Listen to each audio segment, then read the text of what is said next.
അത് ഞാൻ എത്തിയിരിക്കുന്നത് നമ്മുടെ സ്ഥാനാർത്ഥി ലിജുവിന്റെ വിജയത്തിന് വേണ്ടിയിട്ടാണ്. അദ്ദേഹം നല്ല കഴിവുള്ള ഒരു വ്യക്തിയാണ്. 10 വർഷക്കാലം കായംകുളത്ത് ഒരു വികസനവും കണ്ടിട്ടില്ല. ആ സ്ഥിതിയെ മാറ്റാൻ കഴിവുള്ള ഒരു ജനപ്രതിനിധിയാണ് ശ്രീ എം ലിജു. ഞാൻ പറയട്ടെ, ഞാൻ അദ്ദേഹത്തിന് വേണ്ടി മുമ്പ് ഇറങ്ങിയതും അദ്ദേഹത്തിന്റെ കഴിവ് കണ്ടിട്ടാണ്. ഈ നാടിന് വേണ്ടിയിട്ട് എല്ലാ കാര്യങ്ങളും ചെയ്യാൻ തയ്യാറായ ഒരു സ്ഥാനാർത്ഥി. കായംകുളത്ത് നമ്മൾക്ക് ഏത് ഇൻഫ്രാസ്ട്രക്ചറായ ശരി, റോഡ് വികസനമായ ശരി, ഒന്നും ശരിക്കും നടന്നിട്ടില്ല. നിങ്ങളുടെ തേർമൽ പവർ കോർപ്പറേഷൻ വെറുതെ മിണ്ടാണ്ട് കിടക്കുകയാണ്. ഏത് കാര്യത്തിലും കായംകുളത്തിന്റെ പൊട്ടൻഷ്യൽ യാഥാർത്ഥ്യമാക്കാൻ സാധിച്ചിട്ടില്ല ഈ CPM സർക്കാർ. ഞങ്ങൾ ലിജുവിനെ കൊണ്ടുവരുമ്പോൾ അതിനൊപ്പം ഞങ്ങൾ ആഗ്രഹിക്കുന്നത് സർക്കാരിന്റെ മാറ്റമാണ്.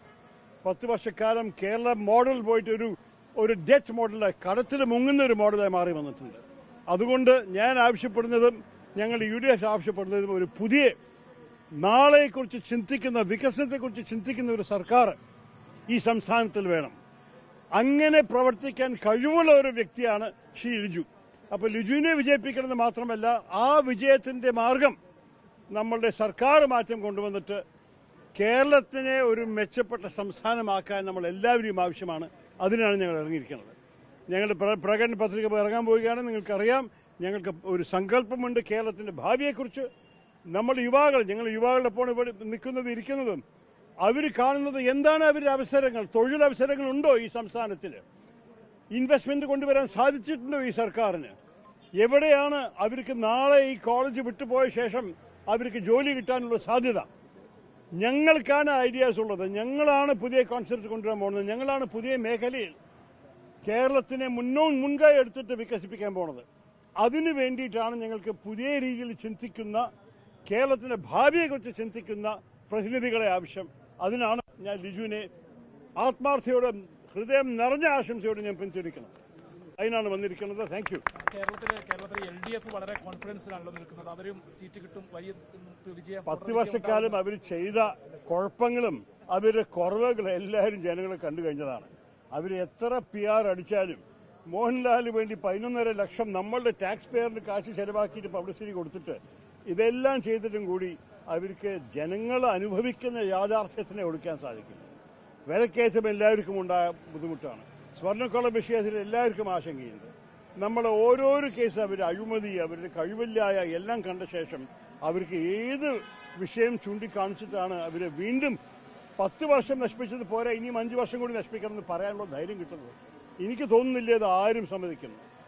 ഈ കോൺഗ്രസും BJPയും പരസ്പരം ഡീലുകൾ ഉണ്ട് എന്ന് പറഞ്ഞ രീതിയിലാണ് മുഖ്യമന്ത്രി അടക്കമുള്ള ആളുകൾ പ്രചരണം നടത്തുന്നത്. നോക്കൂ, നിങ്ങൾക്ക് ഒരു കാര്യം മനസ്സിലാക്കാൻ ബുദ്ധിമുട്ടുണ്ടാവില്ല. ലെഫ്റ്റിന്റെ ആഗ്രഹമാണ് അവരുടെ ഭരണം തുടരുന്നത്. BJPയുടെ ആഗ്രഹമാണ് കോൺഗ്രസ് തോൽക്കുന്നത്. അപ്പൊ അഥവാ ഒരു ഡീൽ ഉണ്ടെങ്കിൽ അത് 2 പേര് കൂടുതൽ മാത്രമേ ഉണ്ടാവാൻ സാധിക്കുള്ളൂ. ലെഫ്റ്റിന്റെ ആഗ്രഹം എന്താണ്?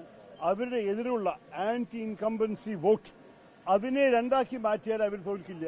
അതുകൊണ്ട് BJP എത്രത്തോളം കോൺഗ്രസ് വോട്ട് പിടിച്ചെടുത്താലും അത് LDFന് ഗുണം ചെയ്യണമെന്ന് അവർക്കറിയാം. അതാണ് ഡീല്. പക്ഷെ ഞാൻ എപ്പോഴും പറയുന്ന ഒറ്റ കാര്യമാണ്, അവർ എന്ത് ഡീല് വേണമെങ്കിലും ചെയ്തോട്ടെ, UDFന്റെ ഡീല് ജനങ്ങളുടെ ഒപ്പം. ഞങ്ങളുടെ ഡീല് ജനങ്ങളുടെ കാര്യത്തിന് വേണ്ടി മുന്നോട്ട് പ്രവർത്തിക്കാനാണ്.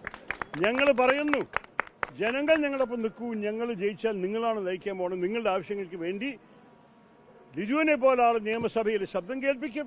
അതിൻ്റെ ഒപ്പം പുതിയ ഒരു സങ്കല്പം കൊണ്ടുവന്നിട്ട് കേരളത്തിനെ നന്നാക്കാൻ വേണ്ടി ഇറങ്ങാൻ പോകുന്ന ഒരു സർക്കാരാണ് ഞങ്ങൾ കൊണ്ടുവരാൻ പോകുന്നത്. അതോടെ ഇവർ എന്ത് ഡീൽ വേണമെങ്കിലും ചെയ്തോട്ടെ. ജനങ്ങൾക്കറിയാം BJPക്ക് വോട്ട് കൊടുക്കുന്നത് വെറും ഒരു വേസ്റ്റാണ്. കാരണം BJPക്ക് 0 സീറ്റുള്ള ഒരു പാർട്ടിയാണ്.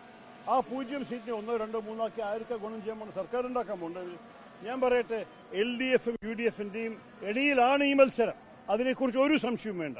അപ്പൊ നിങ്ങൾക്ക് LDFനെ മാറ്റണം എന്നൊരു ആഗ്രഹമുണ്ടെങ്കിൽ, അത് ഭൂരിപക്ഷ മലയാളികൾക്ക് അതാണ് ആഗ്രഹം, ആ വോട്ട് UDFന് കൊടുത്താൽ മാത്രമേ അതിന് ഗുണം നിങ്ങൾ കാണുള്ളൂ. അതാണ് ഞങ്ങളുടെ സന്ദേശം.